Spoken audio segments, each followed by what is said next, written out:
Deserts are considered to be some of the harshest environments to live in. When most people think of deserts, we think of punishing heat and camels. But dig a little deeper and unbelievable stories emerge. These are stories of incredible people in unimaginable lands.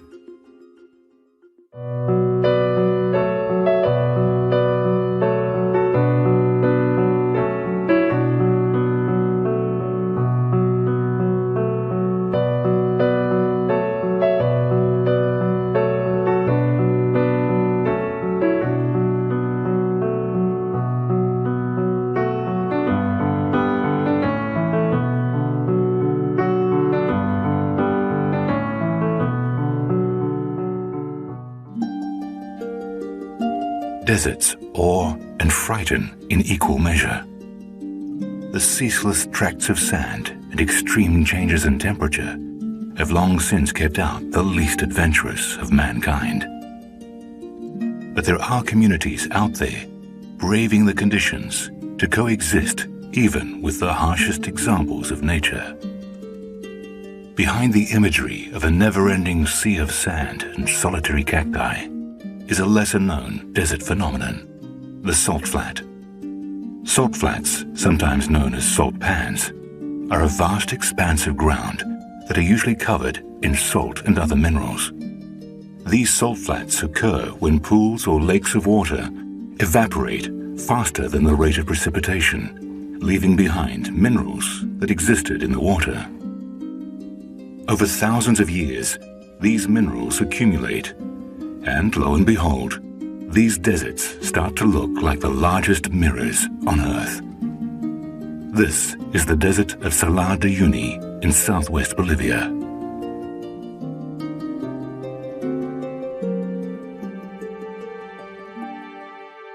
The Salar de Uyuni is the world's largest salt flat, at 12,000 square kilometers, and is literally as flat as a paved runway. Salar is salt flat in Spanish, while Uyuni originates from the local Aymara language and means an enclosure. The Salar was formed as a result of transformations between several prehistoric lakes some 30,000 to 42,000 years ago. The salt layer itself has been estimated to be between 2 to 20 meters in various areas of the desert. On the edge of the Tanupa Salt Flat, just 4 kilometers away, lies the tiny one-street village of Colchani. Colchani village only has a population of 800 people, which is made up of roughly 150 families.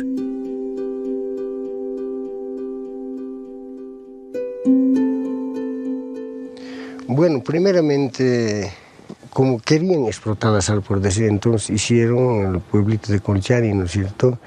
Y como usted ve, aquí alrededor de Colchani no produce absolutamente ningún, por decir, producto, papa. Entonces, de esa manera, los que habitaban, nuestros abuelos, entonces ellos sacaban la sal en llamas y llevaban a los valles, ¿no? Por decir, Cotagaita, Aló de Sucre, Tarabuco, y hacían un trueque, ¿no? Sal con maíz, cualquier producto. Entonces, de esa manera nació Colchani. The ancestors of the current villagers thought that the salt mine was a blessing for their people. That thought holds weight even today.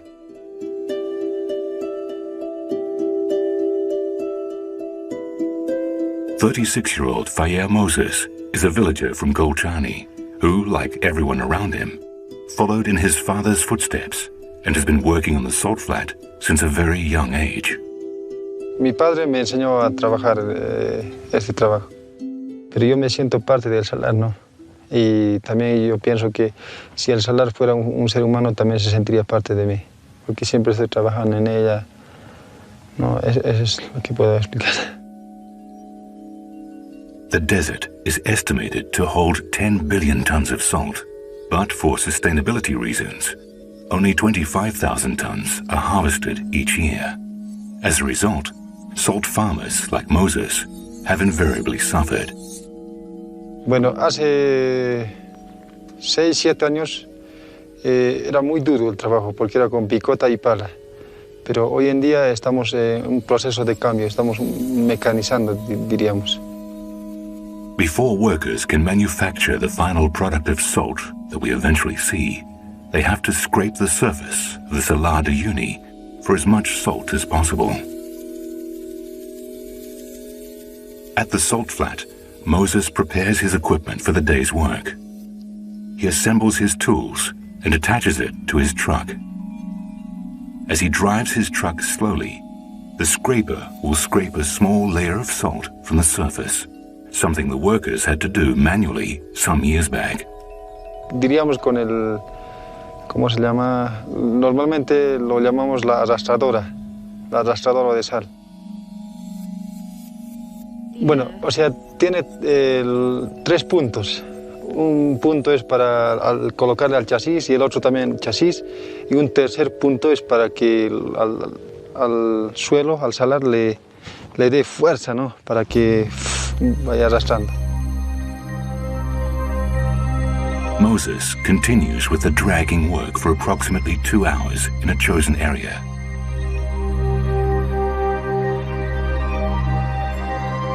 He then uses a manual dragging tool to compile the scraped salt.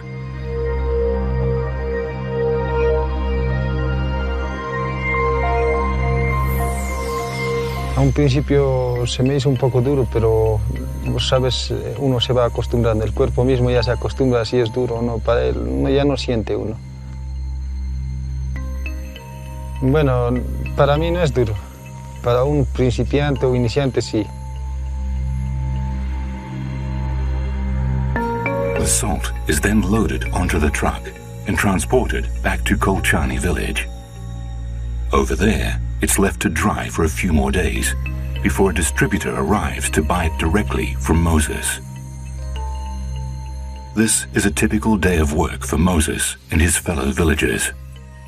Por ejemplo, este año ha sido poco. Hace 2 años o 3 años sacaba muchísimo para aquí nomás, para procesar aquí. Pero ahora ha cambiado todo, o sea, todo está cambiando, o sea, nada está así detenido. Bueno, antes ganaba mucho más que ahora. Hace 1 año o 2 años costaba más barato la sal, pero vendíamos mucho más. 4 viajes de mi auto se hacen 1.600 bolivianos. Y digamos que en el mes puedo vender 1 o máximo 2. Typically, after a rainfall, the salt is said to become cleaner, and this cleaner salt can be processed for consumption. Almost all of the salt from Kolchani village is sold to either a distributor or a salt factory. Rara vez que saco es para Kolchani y digamos que lo procesan aquí y para consumir nosotros. With the advancement of technology, factories have evolved to be more sophisticated and have moved their base of operations to more viable cities away from Kolchani.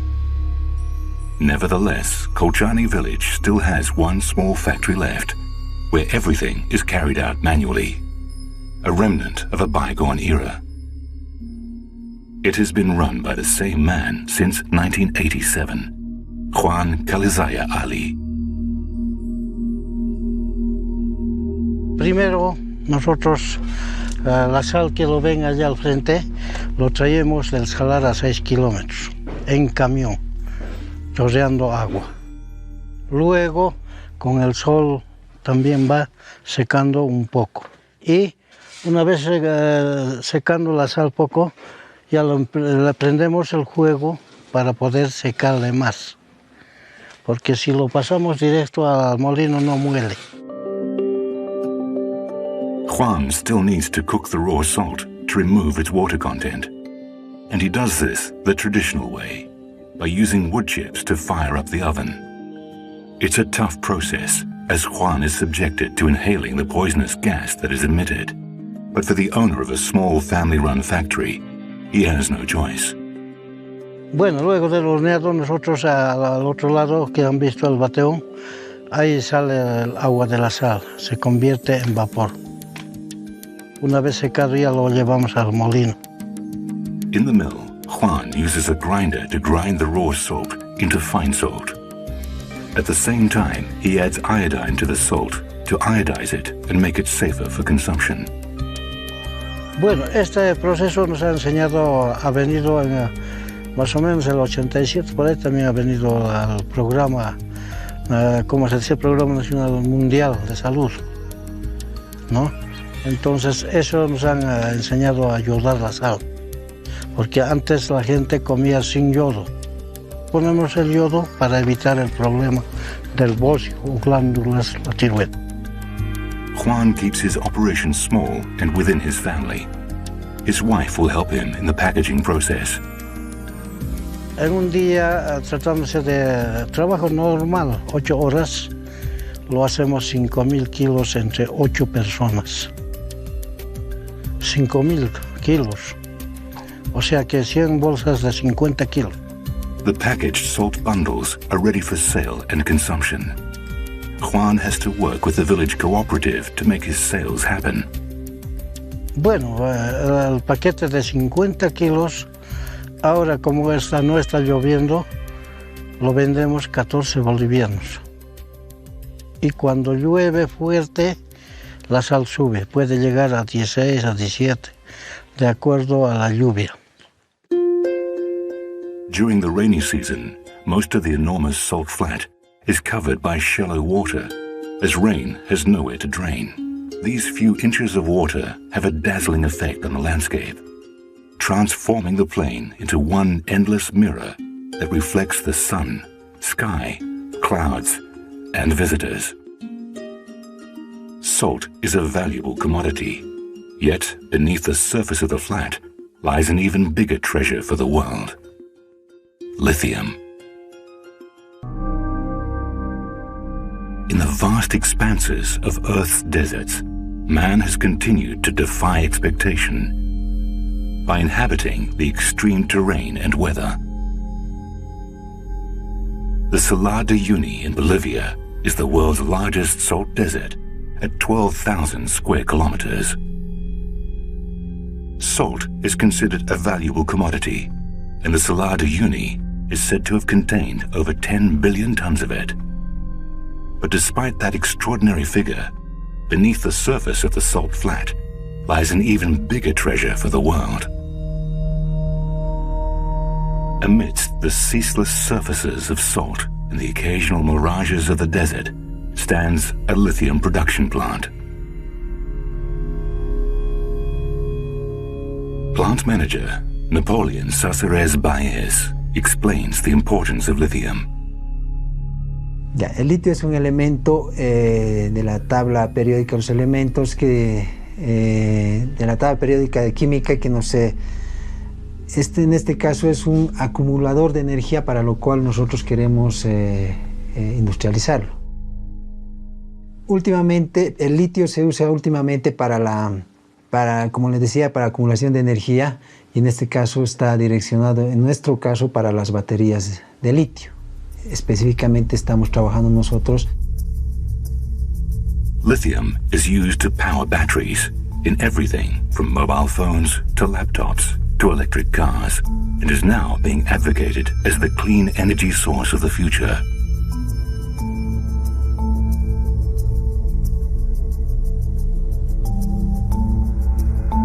El litio, la extracción del litio en nuestro salar, en el salar de Uyuni, la manera como nosotros hemos ido viendo la alternativa, la mejor alternativa de la extracción de litio y los otros elementos.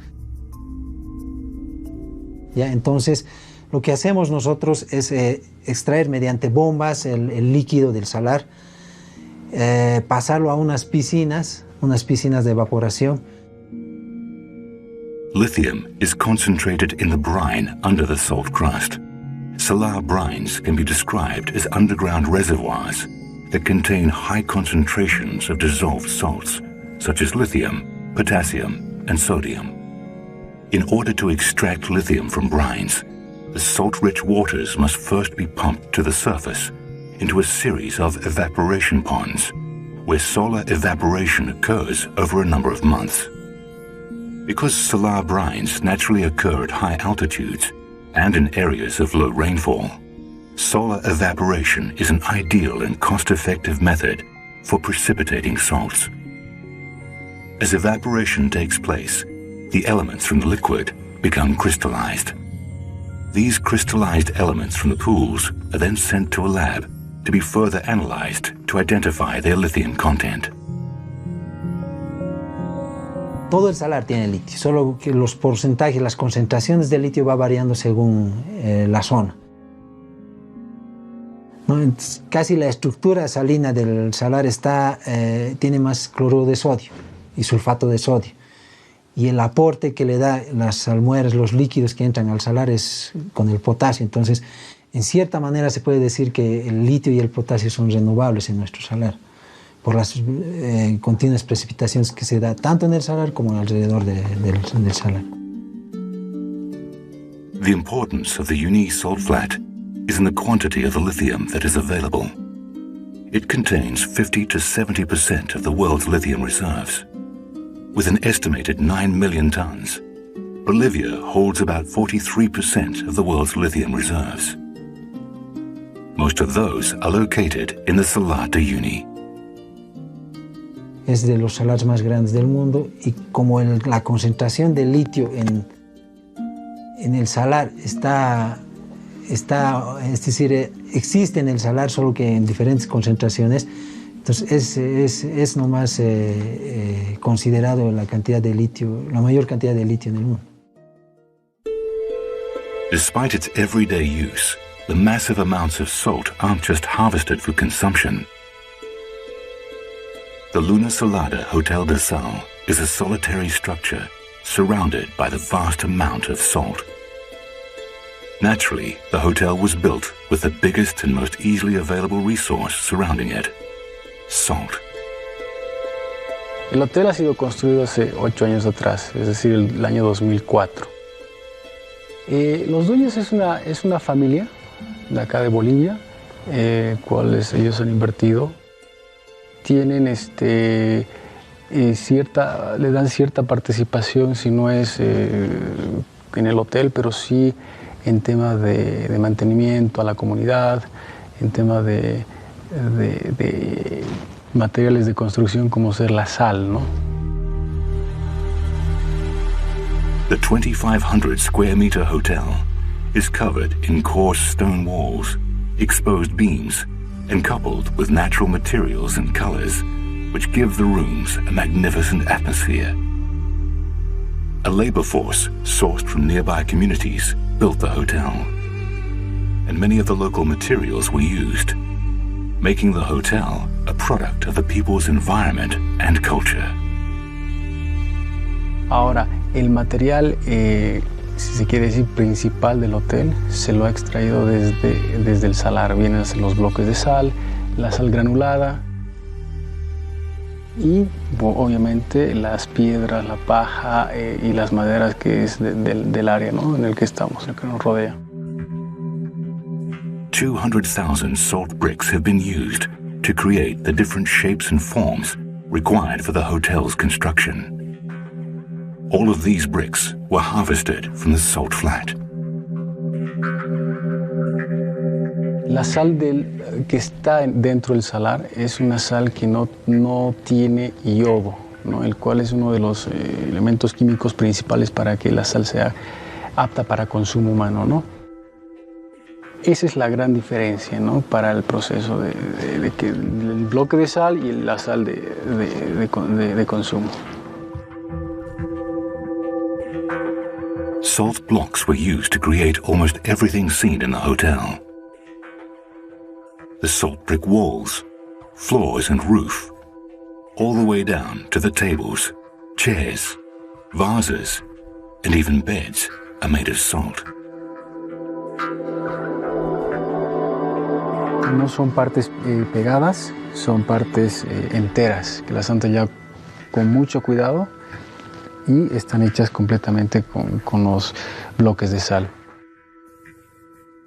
Cada bloque pesa por lo menos entre 20 y 25 kilos.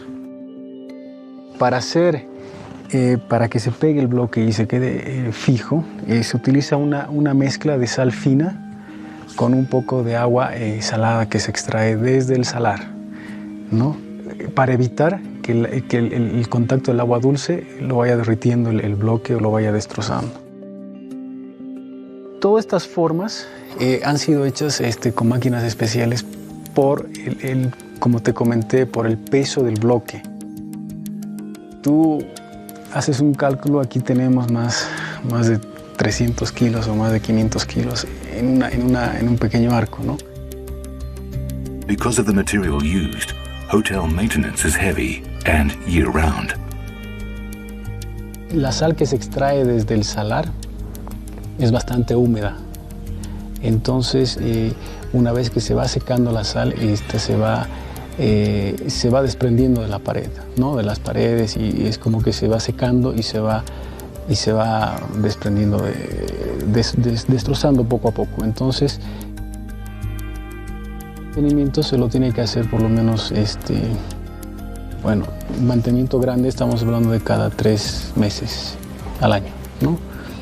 Y obviamente después de la temporada de lluvias. En sí, todo el entorno que tienes aquí, el ambiente es salado. Es más, tú cuando estás 1 o 2 noches acá, te tocas un poco y sientes un sabor salado, ¿no? En todo el cuerpo y en todo el ambiente. One of the more special and unique designs in the hotel is its floor, which gives customers the sensation of standing on a salt bed.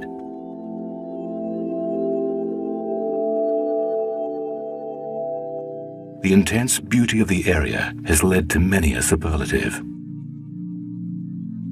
Some even call the salt flat the border of heaven and earth. But for Faye Moses and his family, it is much more than that. Bueno, este es mi hogar y, mi casa, ¿no? Cuando comencé a vivir con mi esposa, lo primero es que hice mi casa, entonces sigo construyendo, poco a poco sigue mejorando. Claro, me alcanza para vivir y para comprar los alimentos, para mis hijos los vestimentos, entonces me alcanza, ¿no? Yo pienso que el destino, ¿qué dirá? Yo siempre acepto lo que venga. No puedo adelantar, decir, yo voy a hacer esto o esto me gusta, no, pero siempre lo que venga, claro, o lo que va a venir. Bueno, por ejemplo, muchos me preguntan, dicen, ¿no? ¿Cómo te sentirías si tu hijo, ¿cómo te sientes, eres padre, joven, ¿no? Pero si tu hijo, digamos, le darías como una herencia, de trabajo, digamos, le enseñarías, qué harías, pero es como, por ejemplo, mi niño siempre está caminando conmigo, ¿ves? Siempre por curiosidad, o si no, por perseguirme bien, entonces el niño ya sabe cómo estoy trabajando. Entonces, cuando, va a decir, mi padre antes trabajaba así y yo voy a elaborar lo mismo. Esto usaba esto, entonces lo va a hacer. No hay necesidad de enseñarle, solamente se va a recordar qué usaba, cómo hacía, qué usaba, ¿no? Y cómo entregaba la sal, cómo manejaba, entonces ya tiene idea. Es como una herencia humana. Even in the high altitudes and harsh climate of this majestic region, the community has found a way to survive and make a living. They have used the one huge resource of salt and wrapped their lives around it.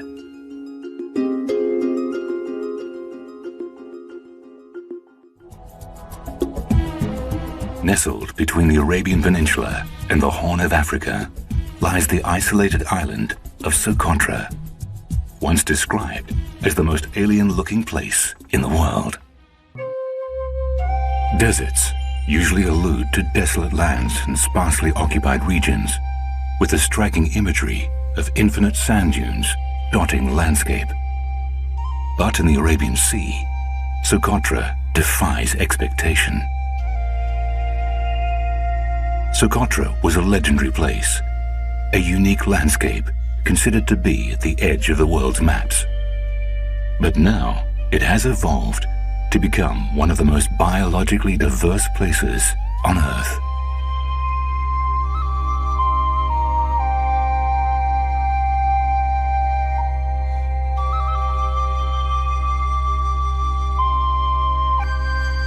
This solitary, alien-looking island consists of plateaus, mountains, and coastal regions. The myriad of distinct landforms creates a prominent atmosphere that is far different from the island's classification as a desert climate. Of the 825 plant species found on the main island of Socotra, close to 40% of them are endemic. In the mid-90s, a team of UN biologists found close to 700 endemic species of flora and fauna. Abdul Rajab Shamsun Alakaishi is an ecologist who conducts checks on the environment and endemic plant life in Socotra. He has studied the island's natural landscape for many years. And is the only representative for this in the whole world, for this system, for this only in the island. Because of this different altitude, we have different also plants and animals that have adapted to this area and to this habitat. In Socotra's tropical desert climate, the flora has to deal with the increasingly relentless conditions of little rainfall and harsh winds. This also different type of rainfall regime between the coastal area, middle area, and the high area gave us a chance to make more biodiversity with plants that adapted to special condition of weather. As we say, also the soil. We have different soil in the island. These plants have adapted to their natural climate, and it's this adaptability that makes them so rare and specific to Socotra Island. There is many plants, they store the water because we have only very short period of rainfall here in the island. If we see the Dracena, that there is a thick layer and there is a tissue inside that's make like a barrel to collect the water inside and to use it during the dry season. Many plants also, they have very strong growth system because there is a wind.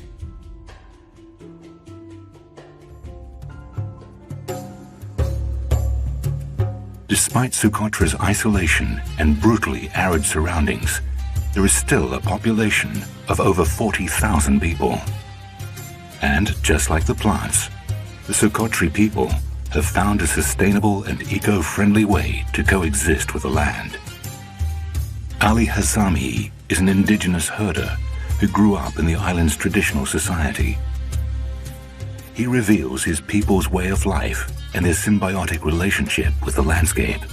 ونعش بيعدنا ويعيش بهذا المكان وعاش من فترة قديمة قرون الزمان جدا مع جد وأبا مع أب هذا المكان عاش والساعة كان ما ثمانية جروف طبيعية هذا عند الجبنة جبنة تحت الجبنة جروف طبيعية خيام وحدر قاعد بسويت وزرع أشجار وعملوا كل شيء وعاش تغيرت من الأول نضجوا الناس نضج ثاني وفي عالم ثاني. Their livelihood revolves around the island's natural resources. But instead of merely exploiting the land, the Socotri people have come together to organize systems of farming to protect and sustain their beautiful island home. Many of these semi-nomadic families have permanent homes, but they still wander in very large areas with their goats and sheep. And also, they start making what they call it zariba. Zariba, that means they make a special area for the animals to be grazed in. So they have this rotation, grazing of rotation, to give a chance for the grass also to regrow. So the people here, they produce a system of movement. So they move, for example, from the low areas to the high mountains. ولكن نحن ما فكرنا نحن حيوان نعيش مع حيواننا ونوضع مع بعض وننام مع بعض وناكل منه وما نهاجره هذا البادي ما نهاجره وما نهاجر حيواننا وشوف الحيوان هذا قال كيف ما حد زيهم الحيوانات حقنا. These alien-looking plants do create distinctive scenery for Socotra, but they also carry a unique trait. The Socotra people have historically used these indigenous plants as herbs and medicines to cure various ailments. Mohammed Salam Abdul Al-Kabani is a local medicine man who derived his knowledge from his ancestors.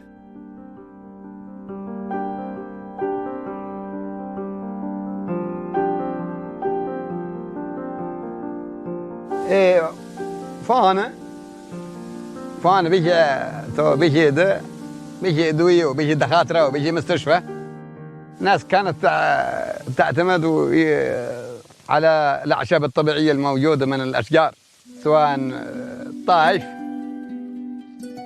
This knowledge of using the island's flora has been passed down from generation to generation. In the past, local doctors used the sap of endemic trees as a remedy for a variety of medical conditions. Mohammed illustrates the use of the dragon blood tree, named after its crimson-colored sap. إذا حد ورم جسمه أو حد في وسط من الجسم حقه طلعت ورام أو صنفور كذا ورام كبير، يعالجه فيه. أولا يسحق سحق ويطلع الماء عليه ويعمل له ماء حتى يكون رطب. إذا ورم أحد من جسمك ورم يما صنفور ولا ورام هكذا طبيعي كذا، تروح تسحق حتى ترجع زي ما الهرود وتطلع على ظهر اسمه المكان الورام. Another rare plant is the aloe parai. According to Mohammed, its leaves are an effective relief from malaria.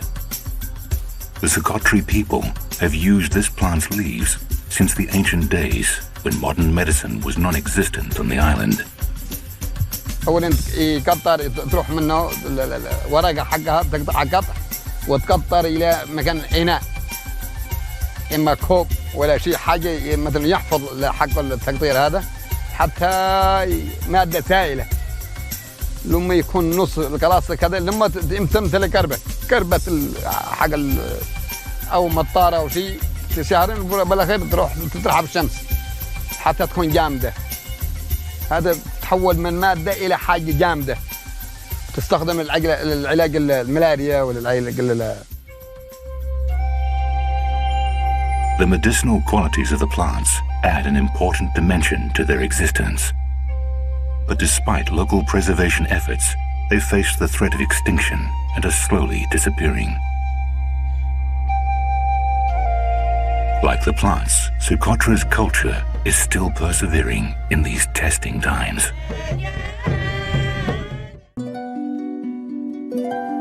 Socotra, an alien-looking island right here on Earth. This unique tropical desert landscape is often likened to the setting of Alice in Wonderland with its fantastical aura. Socotra's isolation has not only ensured a thriving endemic biodiversity, but it has also led to a culture on the island that is far different from anything else in the world. Like the flora and fauna, the Socotra people's language and culture is extremely exclusive and has stood the test of time. يعني غير عن بادية، غير عن كلانسية، وغير عن هي مناطق غير عن اللغة عن عدوب حديوة. يعني عن لغة غير لغة دحليس. Gok Otoman Basahia is a dancer who practices the classical dance passed down from her ancestors. She explains the Socotra language, a language lost in time. خلفت عن كلام عن الشرقية. اختلف كلام دحلي عن كلام. عمال بعرش القهبش من قداح شدود طهي الطهارو ودهي يعني انطور حر مكان انطور حر بدحاف انطور بتاع. The official language of Socotra is Arabic, but most locals still use the Socotra language, an ancient unwritten language of pre-Islamic origin. The people of Socotra still carry an intense admiration for their traditions. Their ancient art of dance is still commonly practiced for ceremonial occasions today. يعني كنا ضايع بين الزعة أصحاب تعودي ونعمر من في الليل على الساعة 12 ونعمر طيرح ونعمر رازعة ونعمر مسح ونعامر يعني زف العروس زفاف كلام، ونعامر دعيته يعني صابح يعني قصبة زمان قصبة العروس يعني قاصب عروس مرس، ونعمر دحين تعودين عم مسح نعامرش مسح.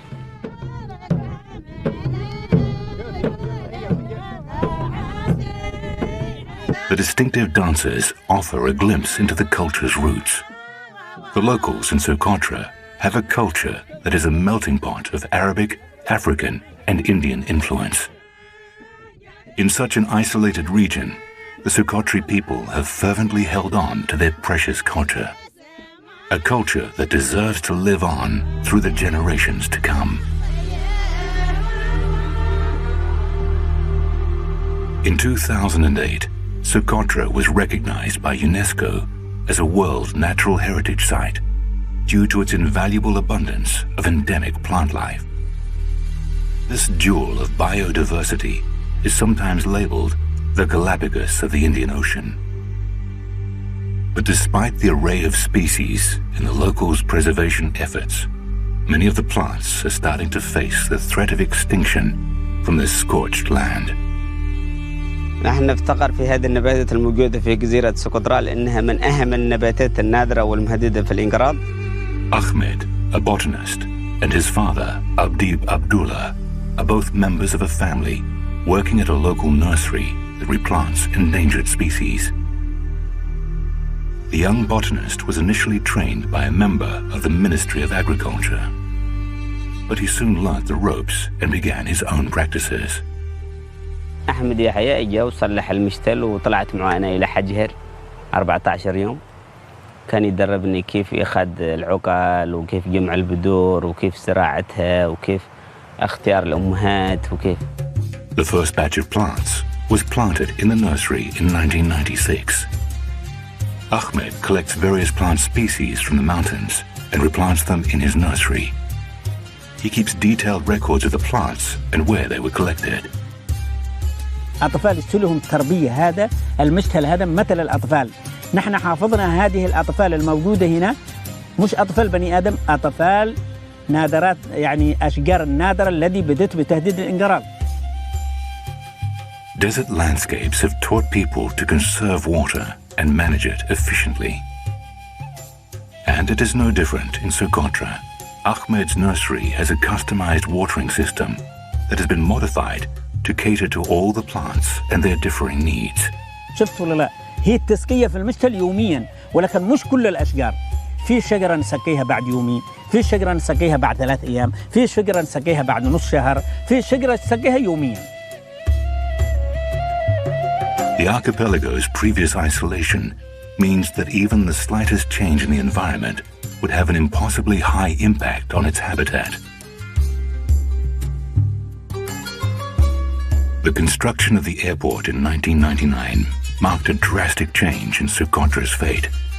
Modernization is slowly hitting the island.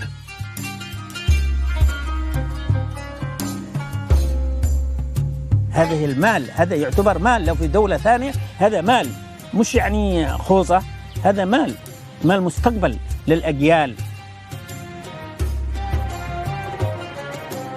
كله علاجية بس إيش؟ يشتي خبراء، يشتي طلبة دارسين عارفين، يشتي مكان التحليل، مكان الموقع الأساسي مشان تحليل لكل شيء. In the year 2000, the nursery collaborated with the Biodiversity Project, a conservation project aimed at setting up effective diversity management avenues. In 2003, the nursery received further funding. The nursery staff was increased, with Ahmed's father also joining the nursery.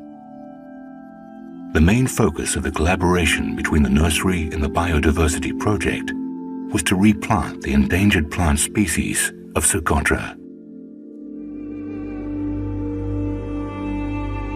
لأن في معانا 307 نوع نادر، منها يمكن حوالي 20% اندنجد يعني موجودة، موجودة بس حاجات بسيطة.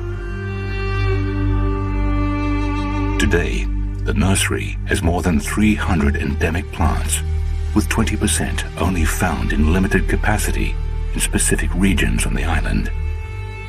The passion that this father-son duo reveal is of utmost importance.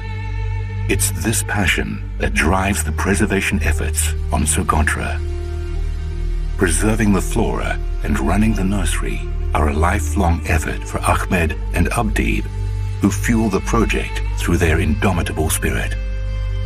ليس هذه المشتل مش يكون تخريب للأشجار، هذا تعمير للأشجار وفي مصلحة الأشجار.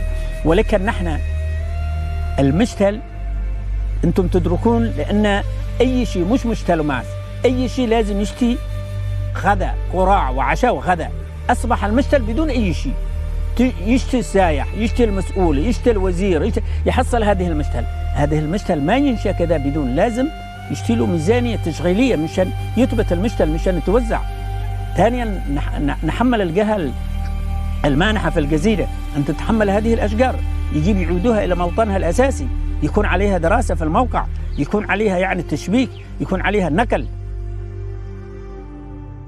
As nature is closely tied to the traditional way of life, it's imperative for this generation of Socotri to preserve a natural legacy for their children. Like all the islanders, Ali Hassami is proud of the Socotri way of life. كيف كان ندافع عن إياهم وفوق جوهم وفوق حقوقهم وفوق طعامهم وفوق نوفع ويحافظ أرضهم عن أي واحد يغزي لهذا المكان، لا يغزي هذا الأرض. شجرة بتكون تصل أن تنقرض لازم يزرعوا منها ويعودوا تصلحها وكرضها، نحافظ على هذه الغابات وعلى هذه المناطق الجميلة. Socotra is a splendid example of a self-sustainable society and ecosystem. More remarkable is that this society has thrived in a desert climate. The remarkable people on this far-flung corner of the world will always be striving for the longevity of their island's endemic species in their untouched culture. The notion of deserts being barren landscapes devoid of life is fast becoming a myth.